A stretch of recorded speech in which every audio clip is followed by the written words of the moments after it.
თვითმმართველობის რეფორმა და მისი შედეგები. ოზურგეთის დემოკრატიული ჩართულობის ცენტრში დისკუსია გაიმართა.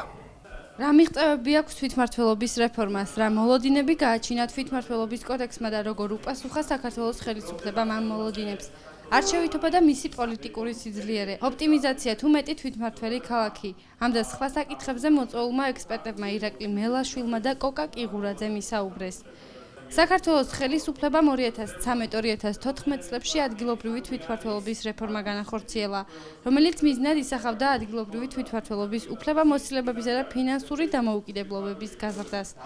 გადაწყვეტილების მიღების პროცესში ადგილობრივი მოსახლეობის მეტ ჩართულობას და ადგილობრივი თვითმმართველობის ორგანოთა მეტად დეცენტრალიზებას.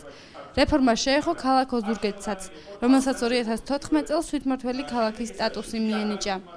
ამჟამად საქართველოს მთავრობა თვითმმართველი ქალაქების რაოდენობის სავარაუდო შემცირების საკითხს განიხილავს.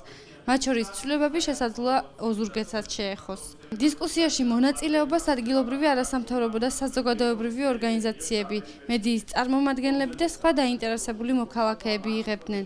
შეხვედრას ადგილობრივი თვითმმართველობის ორგანოების გადაწყვეტილების მიმღები პირებიც ესწრებოდნენ. ამ შეხვედრის მიზანი იყო გაგვეცნო ოზურგეთელებისათვის ჩვენი არგუმენტაცია იმის თაობაზე თუ რატომ არ შეიძლება თვითმმართველი ქალაქების გაუქმება და მათ შორის რატომ არ შეიძლება რომ ოზურგეთს გაუქმდეს თვითმმართველი ქალაქის სტატუსი. იცით რომ ეს თემა განიხილება და ამას მოყვა საკმაოდ წვავე რეაქცია არასამთავრობო სექტორის, ქალაქების თავად, ცხეთაში გაიმართა საკრებულო მიმართვა გააკეთა რომ არ გაუქმდეს ქალაქის სტატუსი. იგივე სურვილი არის ოზურგეთშიც რამდენადაც ვაწყობთ რომ ოზურგეთლების დაინტერესებული არიან რომ ქალაქის სტატუსი შენარჩუნდეს და ამ თემასთან დაკავშირებით ჩამოვედით რომ ჩვენი მოსაზრებები გავაცნოთ ოზურგეთლებს და უთხრათ ეს არგუმენტები თუ რატომ არის აუცილებელი ქალაქის შენარჩუნება.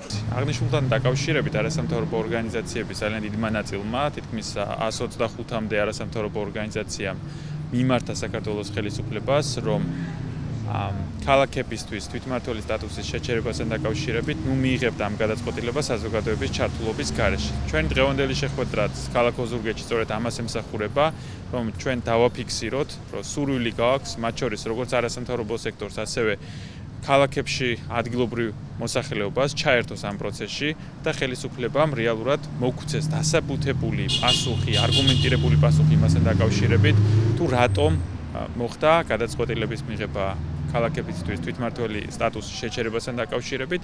ჩვენთვის მეტნაკლებად ცნობილია ეს არგუმენტაცია, რომელიც დაკავშირებულია თითქოს და ადმინისტრაციული ხარჯების შეზღუდვასთან და ამით ამართლებენ ქალაქების შემცირებას, მაგრამ კიდევ ერთხელ მინდა მოუწოდოთ საქართველოს ხელისუფლებას, რომ ეს არის ფასი, რომელსაც საქართველოს იხდის იმისთვის, რომ საქართველოს მოსახლეობა იცხოვროს უფრო უკეთესად თვითმმართველ ქალაქებში, თვითმმართველ თემებში და ეს ფასი ამისთვის არის გამართლებული.